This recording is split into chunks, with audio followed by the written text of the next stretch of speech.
Olá pessoal, meu nome é Geraldo Burgo, eu sou especialista em ETFs e consultor CVM. Esse canal ele é 100% focado em ETFs, onde eu te ajudo a construir uma carteira realmente passiva. Aproveita para se inscrever no canal, me seguir nas redes sociais e ficar por dentro de todas as novidades. Pessoal, antes da gente ir para o vídeo do canal, deixa eu passar algumas informações sobre a minha consultoria. Eu deixei aqui na descrição o meu site, geraldoburgo.com, onde tem todas as informações necessárias para você entender como funciona a minha consultoria. E caso você tenha algum interesse, pode me mandar uma mensagem lá pelo site que eu entro em contato diretamente com você. Bom, meus amigos, essa semana a gente vai analisar um ETF que é pouco conhecido do público em geral, do investidor brasileiro, mas que aos poucos vem chamando a atenção, principalmente pelos seus altos dividendos distribuídos. A gente vai tentar entender o que são esses dividendos, se realmente é uma estratégia interessante. Eu estou falando do QQQI11, que é um ETF da gestora Buena Vista, é uma gestora nova aqui no mercado brasileiro. Ele é um ETF de renda variável, ele tem como uma das estratégias comprar cotas de um ETF no exterior, então ele replica a performance de um ETF no exterior de mesmo nome, né, mesmo ticker, QQQI, tá? Esse ETF no exterior, ele segue um índice chamado News Nasdaq 100 High Income, tá? A composição desse ETF, né, o que tem dentro desse ETF são as empresas do índice Nasdaq 100. Eu vou explicar para vocês o que é esse índice, né, quais são as empresas que fazem parte desse índice.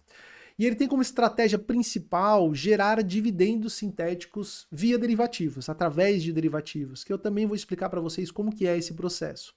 Ele tem uma taxa de administração de 1,51% ao ano, que eu achei um pouco alta, né, para ETF. Os ETFs a gente não está acostumado com taxas tão altas. Só que a gente tem uma dupla cobrança de taxas, 0,83 do ETF no Brasil e 0,68 do ETF no exterior. Ele atualmente tem 6.384 cotistas, um patrimônio líquido de 88 milhões de reais. Foi lançado ano passado, não tem nenhum ano de vida, aí foi criado em junho de 2024. Distribuiu de proventos em fevereiro de 2025 1,16%, então vê que é um alto valor de dividendos que realmente atrai a atenção das pessoas. E lembrando que ele é um ETF de distribuição, ou seja, ele distribui literalmente todos esses dividendos que ele gera, porém no Brasil, ao contrário dos dividendos recebidos por ações, né, de forma individual, quando um ETF distribui dividendos, existe uma cobrança de 15% de imposto de renda na fonte. Aqui lembrando também que, como regra geral, todo ETF domiciliado no Brasil que replica um ETF no exterior, certo? Quando ele recebe esses dividendos, essas distribuições dos ETFs no exterior, existe uma retenção na fonte de 30%, ou seja, existe um imposto de 30% sobre os dividendos distribuídos, tá, do governo americano. Então, para não residente fiscal americano, existe essa cobrança de 30%. Então, todo ETF aqui no Brasil que utiliza essa estratégia de comprar cotas de um ETF no exterior, esses dividendos que eles recebem são tributados em 30%. Alguns ETFs podem distribuir aqui no Brasil e outros acumular. Nesse caso, como os dividendos são gerados de modo sintético, né, através de derivativos, eu confesso que eu não sei se ele segue a mesma regra. Eu não encontrei essa informação no site da gestora, então eu acredito que deve seguir a mesma regra geral de todos os ETFs. Então, existe talvez aqui uma bitributação, porque 30% é retido do ETF no exterior, né? Ou seja, quando o ETF recebe os dividendos do ETF no exterior, e depois é retido mais 15% para o investidor pessoa física aqui no Brasil. Eu tentei procurar essa informação no site da gestora para saber se realmente segue essa regra geral, mas eu não encontrei. Então vamos entender que ele segue a regra geral. Bom, como estratégia desse ETF, eu comentei com vocês a estratégia do fundo. Ele compra cotas do ETF no exterior chamado QQQI, da gestora News. O fundo busca distribuir uma alta renda mensal investindo nas empresas que compõem o índice Nasdaq 100. O índice Nasdaq 100 ele é um índice muito famoso, ele é composto pelas 100 maiores empresas não financeiras listadas na Nasdaq. Então, se vocês observar, tem um ETF muito famoso que o pessoal gosta de investir no exterior, que se chama QQQ, que é basicamente ele compra essas 100 empresas não financeiras, né, que são listadas na bolsa de Nasdaq. E é basicamente empresas muito conhecidas, que são as Big Techs, Amazon, Google, Meta. Então, são empresas muito conhecidas que atraem muito a atenção das pessoas. Então, o índice Nasdaq ele é muito famoso justamente por isso, né, investir nessas 100 maiores empresas. O fundo utiliza uma estratégia com derivativos, vendendo opções de compra para gerar os dividendos sintéticos. Então, o alto valor dos dividendos que são pagos, né, todos os meses, vem justamente desses dividendos que são gerados todos os meses através dos derivativos, né, através da venda de opções. Vamos tentar entender agora como é que ele gera, né, o que são esses dividendos sintéticos. Aqui é importante a gente entender, né, que quando a gente compra uma opção, né, um fundo ou um investidor compra uma opção, ele adquire um direito. E quando você vende uma opção, você assume uma obrigação. E no caso do ETF QQQI no exterior, né, ele vende uma opção de compra, certo? Então, ou seja, ele recebe um prêmio, um valor, né, que é justamente o dividendo sintético. Então, ele vendeu essa opção de compra, ele recebe um valor, coloca dentro do fundo e é o dividendo sintético que foi gerado. Porém, em troca disso, como eu comentei com vocês, né, ele assume o quê? Uma obrigação. Vamos entender como é que funciona aqui na prática, tá? Vamos imaginar que o ETF QQQI, tá? Como ele se expõe ao índice Nasdaq 100, ele compra cotas do ETF QQQ, que basicamente busca essa exposição ao índice Nasdaq 100, tá? A um preço de $495 a cota. Vamos imaginar esse cenário. Após comprar as cotas do ETF QQQ, ele vende opções de compra a um preço acima do preço atual. Nesse caso aqui eu coloquei como exemplo $510, que é conhecido também como preço de strike. Então, ao vender essa opção de compra, o fundo já embolsou um dinheiro, né, que é um prêmio, certo? Que é o dividendo sintético. Só que, como eu comentei, né, ele vai assumir uma obrigação. E que obrigação é essa? Bom, vão ter dois cenários que podem acontecer. O primeiro cenário, que é o melhor cenário para o fundo, é se até o vencimento o preço ficar abaixo, o preço do ETF QQQ ficar abaixo do preço de strike, ou seja, como o preço de strike é $510, se até o vencimento o preço chegar a $490 do ETF QQQ, a gente fala que aquela opção vai virar pó. Por quê? Porque o investidor que comprou aquela opção, ele tem um direito de exercer, ou seja, ele tem um direito de comprar cotas do ETF QQQ pelo valor de $510, mas no mercado secundário ele está sendo negociado a 490. Não faz sentido para esse investidor exercer esse direito, então a gente fala que a opção vira pó. É o melhor cenário que tem para o fundo, porque ele embolsa o prêmio e não precisa fazer nada.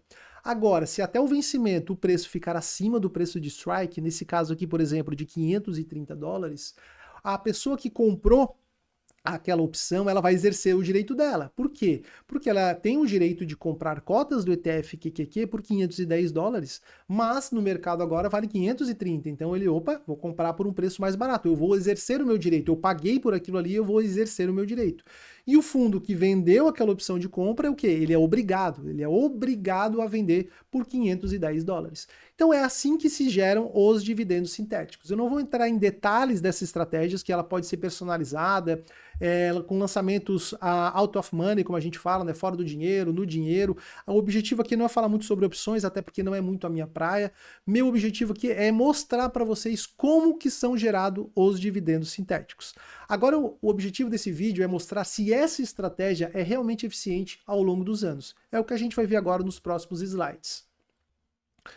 Bom, eu vou analisar agora o retorno do ETF QQQI, certo? O ETF lá no exterior, né? E que esse ETF aqui no Brasil replica, com o ETF QQQ. Por quê? Porque os dois ETFs, eles basicamente compram as mesmas empresas. Eles buscam se expor às 100 maiores empresas não financeiras da Nasdaq. Ponto. Os dois ETFs compram os mesmos ativos, porém o QQQI faz aqueles lançamentos, né, aquelas vendas cobertas para gerar os dividendos sintéticos. Então vamos observar qual que é a estratégia mais eficiente, qual que vai entregar o melhor retorno, como é que é a volatilidade, vamos dar uma observada. O ETF QQQI ele tem um histórico muito curto, ele foi criado em janeiro de 2024 no exterior. E desse período agora de dar mais ou menos um ano, a gente consegue avaliar que, comparando com o QQQ, ele teve um desempenho inferior.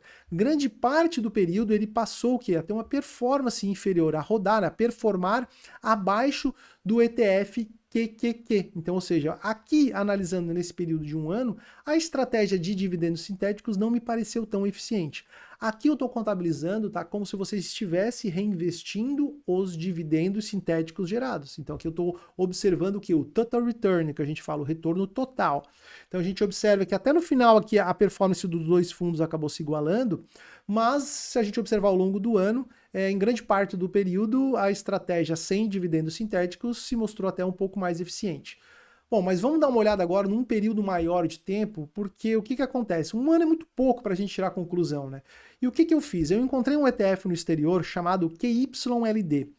Esse ETF, ele tem a mesma estratégia do QQI, ou seja, ele compra ações do índice Nasdaq 100, tá? E faz aqueles lançamentos, né, aquelas vendas de opções de compra para gerar os dividendos sintéticos. E ele tem um histórico maior, de 10 anos, então a gente consegue avaliar melhor se essa estratégia é eficiente ou não.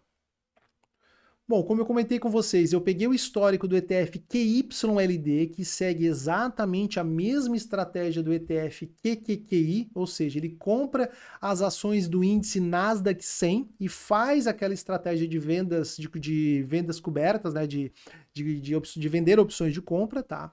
Mas antes vamos analisar qual foi o histórico de distribuição do QYLD. Como a gente tem um histórico desde 2014, a gente consegue observar que de 2014 até 2020, o ETF distribuiu aqui entre 0,5% a 1% ao mês, que é realmente também um bom dividend yield pago, né? Um bom valor de proventos pago. E a partir de 2020, a gente viu que ele manteve aqui quase sempre 1% ao mês, o que realmente chama atenção, que isso é um valor muito alto de dividendos que é pago, principalmente até lá no exterior, né? No exterior a gente não está acostumado com valores muito altos de dividendos, e a gente vê que esse ETF pagou de forma consistente aqui desde 2020 quase 1% todos os meses. Teve períodos aqui de 2%, 1,5%, certo, mas agora a gente vai analisar não somente essas distribuições, né? A gente vai analisar o retorno total. Por quê? Porque eu quero avaliar também como é que foi o retorno da cota desse ETF, né? Porque a gente sabe que esses dividendos aqui, eles são descontados da cota, né? Então, ó, todas as distribuições pagas é descontado na mesma proporção do valor da cota. Então, vamos ver se a cota consegue realmente também acompanhar aí a valorização do mercado. Vamos ver como é que a cota se comportou ao longo do tempo. A primeira análise que eu faço do ETF QYLD é o que? Eu comparei aqui duas formas de a gente analisar a performance desse ETF.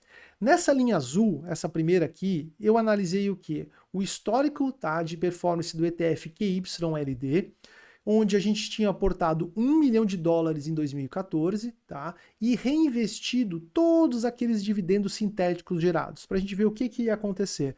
Então, caso a gente tivesse reinvestido todos aqueles dividendos sintéticos que foram pagos aí desde 2014, após 10 anos, vocês olham na tabela aqui embaixo, a gente teria acumulado um valor de US$ 2.421.000. Então, a gente teria um patrimônio inicial de 1 milhão que se transformou em US$ 2.421.000.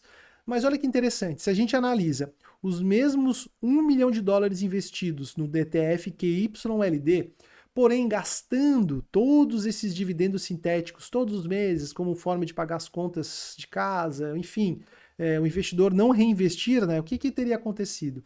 A cota, né, a cota teria caído de US$ 1 milhão para US$ 734 mil. Então tu vê que teve uma perda de performance aqui, teve um retorno negativo à variação da cota. A gente perdeu quase 30% aqui de retorno, né, somente na valorização da cota. Isso que eu não estou considerando a inflação do período. Se a gente joga a inflação na jogada aqui, o retorno é até pior. Só que ele distribuiu também US$ 1 milhão de dividendos. Porém, eu gastei todos esses dividendos, né? E se a gente somar o total, a gente teve uma distribuição total de US$ 1.751.000. Então a gente observa que gastando todos os dividendos, ou seja, todas aquelas distribuições, a probabilidade é o quê? É o nosso patrimônio ir caindo, tem uma performance negativa com o passar do tempo. Então aqui a gente está no período de 10 anos. Você imagina no período de 20, de 30, para onde que ia esse patrimônio? Se a gente considera a inflação, o resultado é pior ainda, né? Então a gente tem que tomar um pouco de cuidado. Aqui a gente já consegue perceber que a gente não pode gastar todos esses dividendos. A gente tem que reinvestir, pelo menos para manter o poder de compra do nosso principal. Bom, agora dando continuidade na nossa análise, eu fiz agora um exercício bem interessante agora para a gente verificar se realmente é eficiente a estratégia dos dividendos sintéticos. O que eu simulei aqui agora?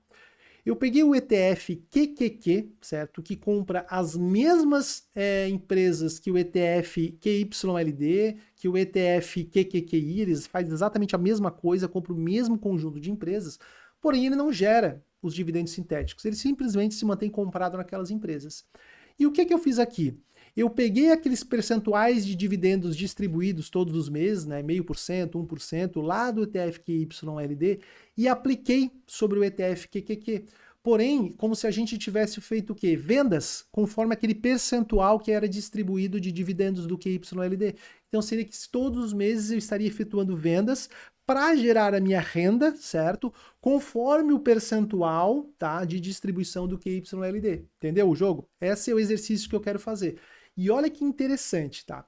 Se a gente tivesse investido o mesmo $1 milhão no ETF QQQ e tivesse sacado todos os meses, tá, os dividendos sintéticos, tivesse gastado todos os meses os dividendos sintéticos no mesmo percentual que a gente utilizou lá do QYLD, olha que interessante, ó.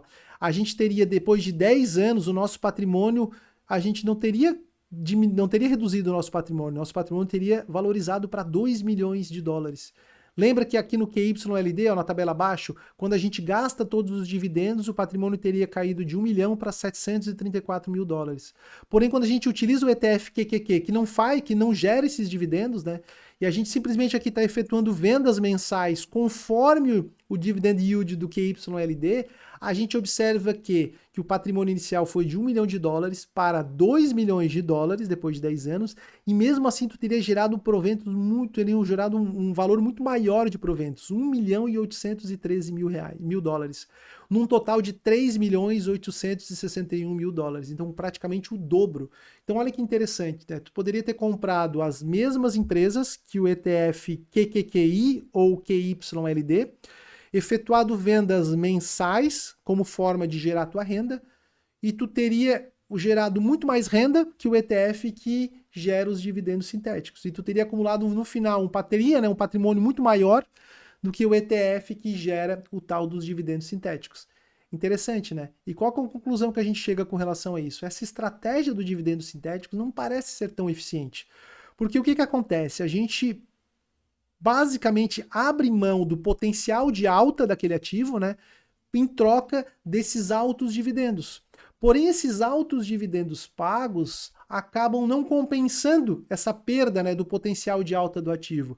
Porque quando o ativo começa a subir, a gente começa a ser exercido, as nossas opções começam a ser exercidas e a gente vai ter que começar a vender o ETF, vender cotas daqueles ativos, né, um valor abaixo do mercado. Por isso que a performance acaba sendo pior. Quando a gente analisa o total return, ou seja, o retorno total, a gente vê que não é uma estratégia eficiente. Então, assim, eu realmente não gosto muito dessa estratégia porque ela não me parece ser sustentável ao longo do prazo, né? Às vezes é muito mais interessante você comprar um índice amplo, tá? E gerar vendas mensais ou anuais, tá? Através daquele índice ali e gerar a tua renda com aquelas vendas. As pessoas, elas se confundem, né? As pessoas acham que para gerar renda passiva tu tem que receber de dividendos e não é bem assim. Tu pode gerar tua renda fazendo vendas. E eu vou fazer um vídeo sobre isso que vocês vão gostar bastante. É um conceito errado que tem hoje no mercado financeiro que as pessoas acham que precisam dos dividendos para gerar renda. E aqui nesse novo slide eu comparo justamente o nosso amigo QYLD, que tem a mesma estratégia do QQQI, com o nosso amigo QQQ, que não faz a tal da venda coberta, né, que não faz a estratégia dos dividendos sintéticos. A gente observa que o nosso patrimônio no ETF sem dividendos sintéticos, que valorizou nos últimos 10 anos, o patrimônio aqui na linha azul do ETF, que segue a estratégia dos dividendos sintéticos, que caiu, né, caiu 30%, e a gente observa também um caso bem interessante. Ó. No começo, a renda gerada, né, por mais que o percentual seja o mesmo da renda que foi gerada, né, no começo elas são muito parecidas, mas com o passar do tempo, como o patrimônio do ETF que não utiliza a estratégia dos dividendos sintéticos, ele vai aumentando, a renda que tu gera acaba sendo muito maior, porque tu vai utilizando o mesmo percentual, então tu vê que tu gera muito mais renda, tá? E tu tens um patrimônio muito maior, utilizando uma estratégia mais simples, sem fazer essa venda, né, de opções de compra. Então, qual que é a conclusão que a gente chega, né? Como eu já mencionei anteriormente, pelo que eu pude entender, ao optar por uma estratégia de dividendos sintéticos, você perde todo o potencial de alta do ativo. Porque tu basicamente, os dividendos sintéticos gerados, né, eles não são capazes, os altos dividendos sintéticos que são gerados, né, eles não são capazes de suprir a perda que o investidor tem pela alta do ativo, porque como tu vai ser exercido durante muito tempo, né, tu vai perder aquela alta do ativo porque o fundo vai ter que ficar vendendo as opções por um preço mais barato, né, um preço abaixo do valor de mercado. E aqui entra um conceito interessante que poucas pessoas se tocam, né? O que importa em um portfólio é o retorno total, e não somente as distribuições. Aqui até entra um conceito, passando agora para os dividendos tradicionais, daqueles que são distribuídos através do lucro das empresas. As pessoas precisam entender que o dividendos, né, os dividendos, é uma das formas de retorno ao acionista, e não a única. A valorização das cotas tem que ser considerado. Porque ao lucrar, ao ter lucro uma empresa, ela pode ou reinvestir no próprio negócio, ou ela pode fazer aqueles programas de recompra de ações, e tudo isso aí gera valor para o acionista, porque vai valorizando as cotas, né? Então a gente tem que colocar tudo no mesmo pacote, considerar o retorno total, não somente aquelas distribuições. Então a gente viu que uma estratégia com dividendos sintéticos, ela tende a não ser muito eficiente, principalmente quando a gente trabalha com índices que, digamos, subiram muito nos últimos anos, né, que é o caso do QQQ. Só que ela pode ser que funcione se a gente utilizar um índice que ande de lado ou que está em queda aí há muitos anos. Então talvez essa estratégia pode funcionar. Eu vou procurar algum ETF que tenha uma estratégia no índice que passou aí um longo período de lado, digamos assim. Mas mesmo assim soa estranho, né? Tu vai investir num ativo que está andando de lado, pô, a gente quer realmente investir no ativo que tenha uma alta expectativa de retorno, né? Então, essa estratégia não me pareceu ser muito interessante. E realmente parece que se expor a um índice de forma simples tende a ser mais eficiente. Tu consegue gerar tuas rendas com vendas que tu pode fazer ali mensais ou anuais, tá? Lembrando que aqui eu não estou contabilizando impostos, claro, vai ter uma pequena diferença aí, porque tem que contabilizar o retorno líquido, né, com relação aos impostos, mas a gente já consegue ter uma ideia realmente se é eficiente ou não essa estratégia com dividendos sintéticos, analisando o retorno total, né, o comportamento de todo o portfólio e ainda comparando com uma estratégia que se expõe aos mesmos ativos e não não gera nesses dividendos sintéticos. Bom, pessoal, então essa era a análise que eu tinha para vocês essa semana, eu espero que tenham gostado. Eu trouxe um ETF um pouco diferente aí do que o pessoal está acostumado, ele tem uma estratégia um pouco diferente, tá? Eu espero que tenham gostado. Se vocês tiverem alguma dúvida, deixa aqui nos comentários que eu vou responder todos vocês. Um forte abraço.